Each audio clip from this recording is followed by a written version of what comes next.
ناظرین، آج ہم بات کرتے ہیں لاہور کے شاہی قلعے کی۔ یہ قلعہ صرف پتھروں کا قلعہ نہیں بلکہ 5 صدیوں کی شان و شوکت، فن تعمیر اور بادشاہت کی زبانی تاریخ ہے۔ یہ وہ مقام ہے جہاں مغل بادشاہوں کے خوابوں نے سنگ مرمر پر نقش چھوڑے، جہاں شہنشاہ اکبر نے طاقت کی بنیاد رکھی اور جہاں شاہ جہاں نے اپنے عشق کو سنگ تراشی میں بدل دیا۔ قلعے کے در و دیوار آج بھی زمانوں کی سرگوشیاں سناتے ہیں۔ دیوان خاص کی شان، شیش محل کی چمک، عالمگیری دروازے کی ہیبت اور نگار خانے کی موسیقی سب اس عظیم ورثے کی یاد دلاتے ہیں۔ یہ قلعہ صرف لاہور نہیں، پورے بر صغیر کی تہذیبی پہچان ہے، ایک زندہ داستان جو ہمیں ماضی کے جہو جلال کی یاد دلاتی ہے۔ شاہی قلعہ جہاں تاریخ سانس لیتی ہے اور وقت رخ سجاتا ہے۔ لاہور کے شاہی قلعے کو دراصل ایک ایسے مضبوط قلعے کے طور پر تعمیر کیا گیا جس کے ذریعے سلطنت مغلیہ کے شمال مغربی سرحدی علاقوں کی حفاظت کی جا سکے۔ جب شہنشاہ اکبر نے اپنی حکومت کو وسیع کیا تو لاہور اس وقت ایک نہایت اہم اور اسٹریٹجک شہر تھا، کیونکہ یہ وسط ایشیا، کابل اور دہلی کو ملانے والا مرکزی راستہ تھا۔ اسی لیے اکبر نے حکم دیا کہ یہاں ایک شاندار اور ناقابل تسخیر قلعہ بنایا جائے جو حملہ آوروں سے تحفظ فراہم کرے اور سلطنت کا انتظامی مرکز بنے۔ وقت کے ساتھ یہ قلعہ صرف فوجی مرکز نہیں رہا بلکہ ایک شاندار شاہی محل کی شکل اختیار کر گیا۔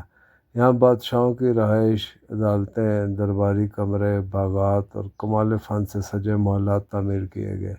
جہانگیر، شاہ جہاں اور اورنگزیب نے اپنے اپنے دور میں اس قلعے میں اضافہ کیا اور اسے فن تعمیر کا شاہکار بنا دیا۔ شاہی قلعہ دراصل مغل بادشاہوں کی طاقت، دولت اور ذوق جمالیات کا آئینہ دار ہے۔ اس کے دیوان خاص، شیش محل، عالمگیری دروازہ اور تصویری دیوار آج بھی ماضی کے جوہر جلال کی داستان سناتے ہیں۔ یہ قلعہ صرف لاہور کا نہیں بلکہ بر صغیر کی تاریخ اور تہذیب کا ایک زندہ ورثہ ہے۔ شاہی قلعہ لاہور ایک ایسا عظیم فن تعمیر ہے جو کئی صدیوں کے سفر کے باوجود آج بھی شان و شوکت سے کھڑا ہے۔ یہ قلعہ مختلف مغل بادشاہوں کی توسیعات اور فن تعمیر کے شاہکاروں کا مجموعہ ہے۔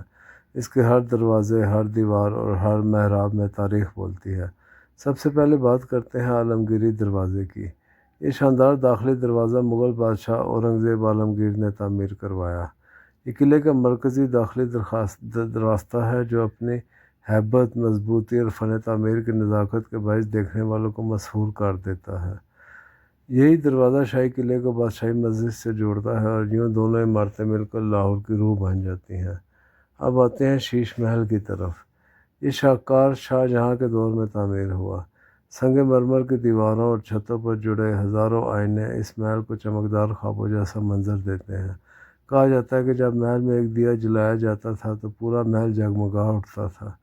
یہ محل شاہی بیگمات اور بادشاہ کے نجی محفلوں کے لیے مخصوص تھا۔ پھر ہے دیوان خاص۔ یہ وہ جگہ تھی جہاں بادشاہ اپنے خاص درباریوں اور وزیروں سے ملاقات کرتا تھا۔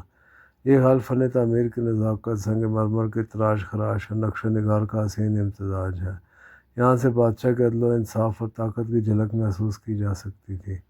قلعے کی سب سے خوبصورت دیواروں میں سے ایک ہے تصویری دیوار، جسے پکچر وال کہا جاتا ہے۔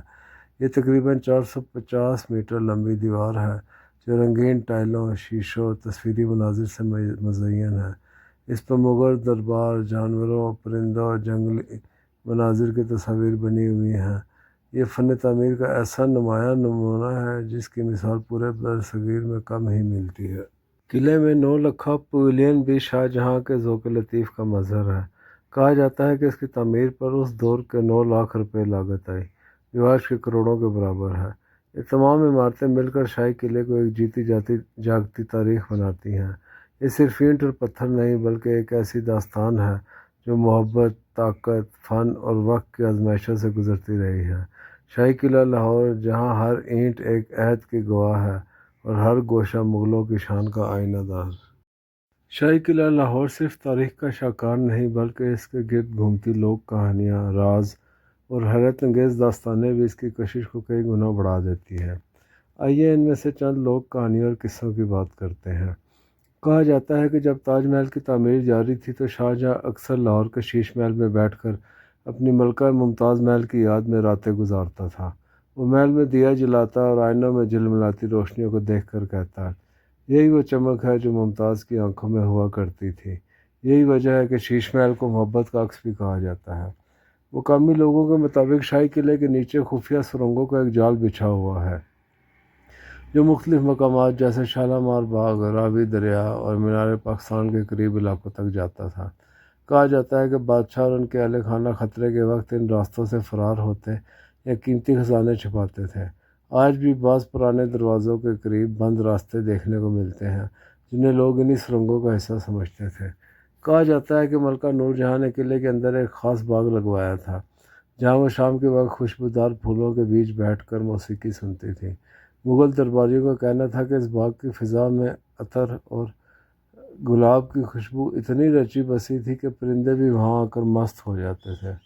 مقامی لوگوں میں ایک بات یہ بھی مشہور ہے کہ رات کے وقت قلعے کے کچھ حصوں سے سرگوشیوں، زنجیروں کی آوازوں یا قدموں کی چاپ سنائی دیتی ہے۔